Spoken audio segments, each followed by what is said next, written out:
To conclude this very first aspect of the interview, you talked about the president appointing people from a particular region. And when we were in primary school, we were told that nepotism is corruption. And would you say that that is an act of nepotism? It's a much more serious matter than just nepotism. It's part of it, and there's no question about that. But it's a much more serious issue than that. It's symptomatic of the fact that there is an agenda. There is an ethnic and a religious agenda in this country. And Buhari represents those that believes in effecting that agenda. And it really is as simple as that. It is not every northern Muslim that believes in that agenda. And that is why many have gravitated towards the northern Muslims that are moderate and do not have Buhari's desire or vision of imposing the will of let's say, or the vision of Usman Dan Fodio or Saudana of Sokoto on the rest of the country, which is essentially conquest and Islamization. That is Buhari's mindset. So it does not surprise me at all. There's nothing he has done, what he has done. Nothing he has done that I didn't predict he would do if he came to power in 2015. I said it over and over again. People didn't listen, people didn't want to believe it. Well, there we are now. He has managed to do precisely what many said he could never do. Who would ever imagine that in our country today, you would have a situation where 17 security agencies, intelligence agencies, and so on and so forth, all of them are headed by a northern Muslim, except for the Navy. If anybody had told you that was possible 3 years ago, you would say it's not possible, but it's happening, and there's no apology for it.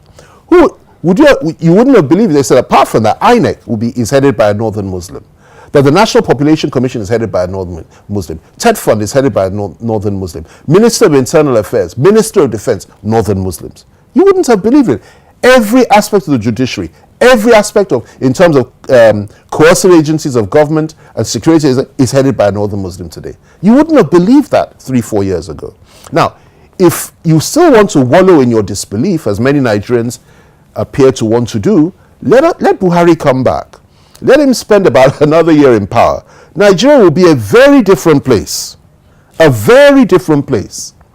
Only this time round, he may not survive it because there is bound to be a reaction from others. And that's what we want to avoid. We want peace in this country.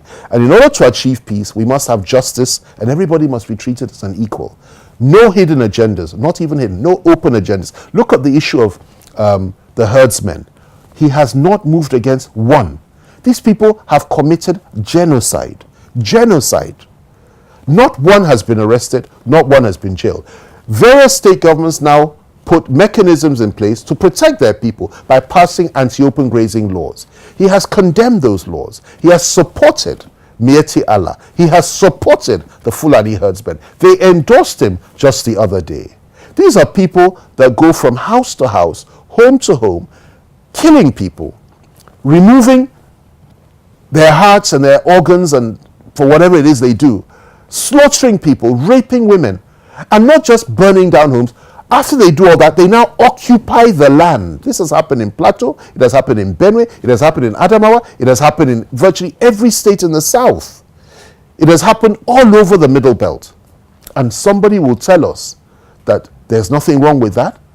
And how many politicians will talk about it? Very few. And let me tell you, there will really never be peace in this country until our leaders, politicians and leaders of thought, begin to address these fundamental problems. That is, the Fulani herdsmen, it has to stop. The atrocities have to be herded in. They have to be stopped.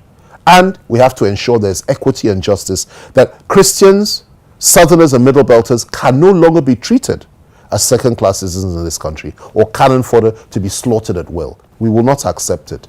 And that is one of the things that points that needs to be driven home very clearly if we want peace.